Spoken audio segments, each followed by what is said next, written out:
we haven't seen her on our screens for a while, so I'm very pleased to say that Miranda Hart joins us now. Or Amanda Hart, what's wrong with me? Alan, it's lovely to see you again. You know what I mean? So long, we have missed you so much. So long you've forgotten my name. Oh, no, never. No, I'll forgive you. Never. Now then, something major has happened, and we will talk about that very happy news in a little bit. Yes. But first of all, of course, lots of people will be sitting at home going, thankfully Miranda's back, and will be wondering, where have you been? Oh. Would you like to share? I thought you said, thankfully she's been on telly for a while. Yeah, it's not been the most pleasant few years. I've mainly been in bed, or housebound with chronic illness. So yeah, it's been a tough few years, sort of decade, which is kind of what my book is charting. Although, as you say, it hasn't all been doom and gloom. There's been some joys as well. But yeah, and it's so nice to be back in the television. I feel very excited to be here, because once you've been bed and housebound with a fatigue-based chronic illness that takes a long time to be diagnosed, which sadly I know a lot of people will know, you miss life a lot. So I'm thrilled to be sitting here. So throughout the book you talk about having Lyme disease. The book is called I Haven't Been Entirely Honest With You. But what changes would you say that you've made along the way to help you with your recovery? Well, part of the story of the book is my discovery into what could help, because basically I thought I need to research this whole wellness expertise and dialogue that's out there, but I was in bed at home alone, the doctors didn't know what to do with me, and I couldn't have a cold plunge and go on a yoga retreat. So I was like, okay, what are the universal truths? There must be something that people are saying. So I did years of research when I could and felt able to. And in the book there are 10 keys, which I call my treasures, to living well. And they've really genuinely, I mean, I could bang on to you for 45 minutes or more about all the treasures, but genuinely all I can say is what I've learned. I feel like, despite the suffering it came from, that I'm living a life of joy and meaning and fulfillment in a way I never had before.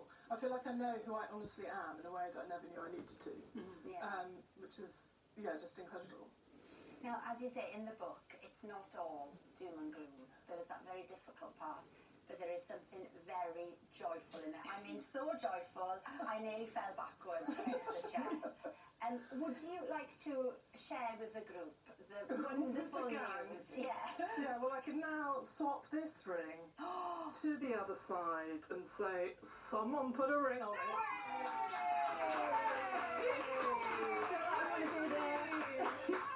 I'm married. I got married at 51.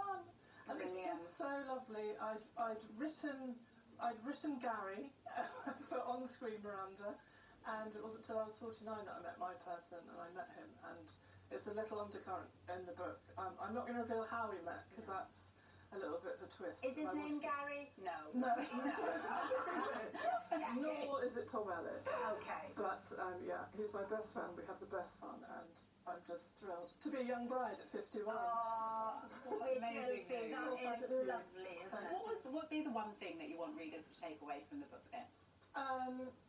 Gosh, again, I really hope people read it and see what they can get from all that I discovered and learned. But I suppose hope. I mean, the fact that I met someone during a pandemic, during chronic illness, where I couldn't get out of bed or get out of the house, and I really, really wanted to meet someone. I didn't want to do life on my own anymore.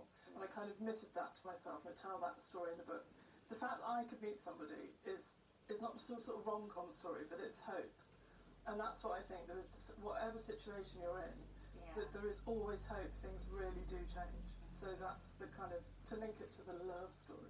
Love story. There is always hope. And what we all want to know is what's next now then for you? Well, I have to say, although it was difficult researching this book because it came from something I needed to understand and to get better myself, I felt I had to write it because I needed to share what I've learned, because I think it's so important and it'll help lots of people, I hope.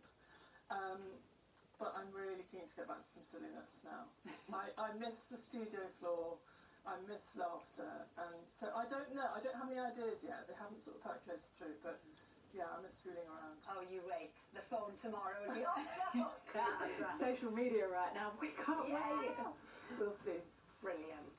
I Haven't Been Entirely Honest With You is a brilliant read, and it's out on Thursday.